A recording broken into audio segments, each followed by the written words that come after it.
자, 이제 마지막 시간입니다. 좀 힘내시고요. 마지막에 약간 이제 출제 비중도 높고 연산도 좀 많은 문제들이 언급이 좀 앞에 되고 있어요. 그래서 신경을 좀 쓰셔야 돼요. 자, 첫 번째 나와 있는 거 속력 문제 있잖아요. 굉장히 많이 나오죠. 이거 공식이라고 말하기도 민망할 정도인데 우리 자동차 계기판 보면 많이 나오잖아요. 속력이 얼마야? 그러면 킬로미터 퍼 아워 이렇게 나오잖아요. 보통은 아워. 무슨 소리예요? 얘는 거리를 뭐로 나누면 시간으로 나누면 거리를 시간으로 나누면 뭐가 나온다는 거예요? 속력 이 얘기죠. 얘 갖고서 문제를 푸는 거예요. 그런데 요 문제의 특징은 요식보다도 세 개를 갖고 조합하는 거니까 어려운 건 없는데 살짝 바꾼 얘가 조금 더 많이 쓰여요. 주어진 식은 거리를 꼭 그렇지는 않은데 너무 신경 쓰지 마세요. 제가 좀 정리하는 거예요. 속력에서 시간으로 문제를 푼 내가 저쪽으로 갔다가 돌아오는데 걸리는 시간이 얼마예요? 그러면 이 계산을 막 해서 시간을 갈 때 시간은 예를 들면 얼마만큼이었는데 올 때 시간은 갈 때 시간보다 1시간 더 걸렸더라는 거죠. 그러면 갈 때 시간에다가 1시간 더 영하면 올 때 시간. 그러니까 양쪽이 다 뭐가 나온다는 얘기예요. 제 얘기는 시간으로 정리가 된다는 거예요. 시간. 그럼 시간으로 정리가 되려면 그 뚜껑을 딱 열었을 때 이쪽 좌변과 우변식이 거리를 속력으로 나눈 값들이 계속 존재해야 돼요. 그래서 보통은 속력이 미지수가 되는데 얘가 X로 놓거나 또는 뭐 기분 나쁘시면 V로 놓거나 이러시면 돼요. 상관없어요. 거리값은 보통 다 주어져 있으니까 큰 문제 안 되고. 다시 한번 말씀드리는데 식은 시간으로 정리가 되는 거예요. 이쪽에서 갈 때 시간과 이쪽에서의 올 때 시간. 예를 들면 대표적으로 나오는 게 이런 거죠. 강이 막 이렇게 흘러가요. 근데 배가 일로 갔다가 일정하게 또 거꾸로 돌아오고 싶은 거예요. 그럴 때는 강의 속도 묻잖아요. 속력. 강의 속력 플러스 배의 속력이죠. 같은 방향으로 갈 때는 이렇게 나는 거죠. 속력. 강의 속력, 물론 미지수 V1, V2 써야죠. 강의 속력 플러스 뭐가 돼요? 배의 속력. 일로 내려간 거리는 뭐 일정한 거리만큼. 올라올 때 조금 더 힘들 거 아니에요. 당연히 역방향이니까. 그러면 거꾸로 올라갔다는 얘기는 배의 속력이 더 빠르다는 얘기죠. 강물보다. 그러니까 올라오지 않으면 쓸려 내려가잖아요. 그러니까 배의 속력 빼기 강물의 속력. 반대가 방향이 반대니까. 속도라고 얘기하죠. 이때 속력이라는 표현 안 쓰죠. 벡터 값이니까. 그건 아시죠? 속도는 플러스 값, 마이너스 값이 있어요. 제가 일로 막 가다가 일로 막 하면 얘는 바뀌는 거죠. 마이너스 방향으로. 속도가. 근데 속력은 항상 절대값.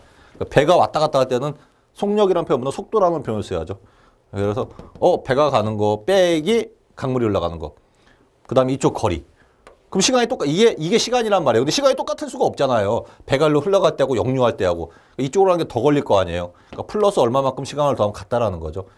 제가 말씀드리고 싶은 거는 시간, 거리, 속력과 관련된 문제는 좌우변이 시간으로 나와요. 이 시간과 이 시간은 같아요인데 뚜껑을 열어보면 뭐가 나오냐면 거리를 뭐로 나누고 있는 거예요? 속력 또는 속도로 나누고 있다는 거죠. 그런 식으로 문제 구성이 100% 돼요.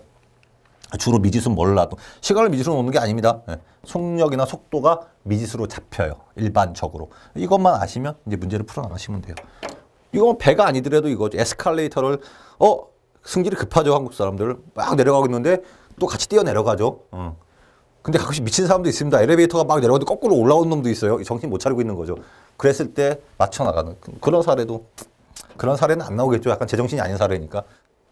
자, 문제를 보니까 민호가 달리기를 하는데 처음에는 초속 5m의 속력으로 뛰다가 반환점을 돈 후에는 분속 100m의 속력으로 초속과 분속으로 나왔잖아요. 일단은 좀 단위를 맞춰주려고 바꾸게요.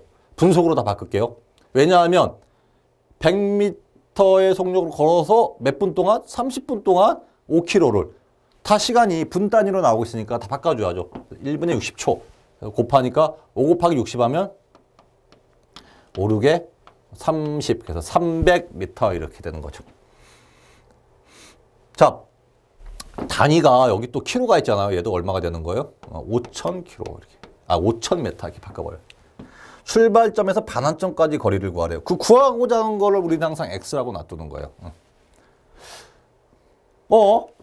반환점을 돌아서 오는 거면 전체 거리가 5km면 즉 5,000m면 2,500m 이렇게 놔두면 될 것 같은데 그럼 나머지 거리는 2,500이니까 찍었네. 그래서 2,500 이렇게 해서 답을 내주면 최고죠.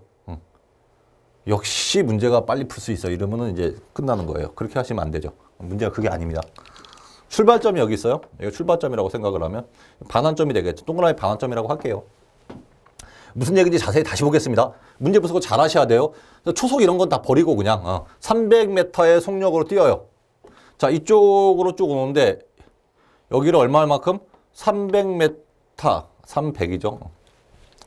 30으로 제가 쭉 여기까지 오는데 이쪽을 300m/min 이렇게 해죠. 속력 표시를 하려니까 이렇게 오는 거예요. 그 다음에 거꾸로 반대쪽 방향으로 갈 때는 얼마만큼의 속력으로 가고 있냐면 100m/min 이렇게 분속으로 가고 있다는 거죠.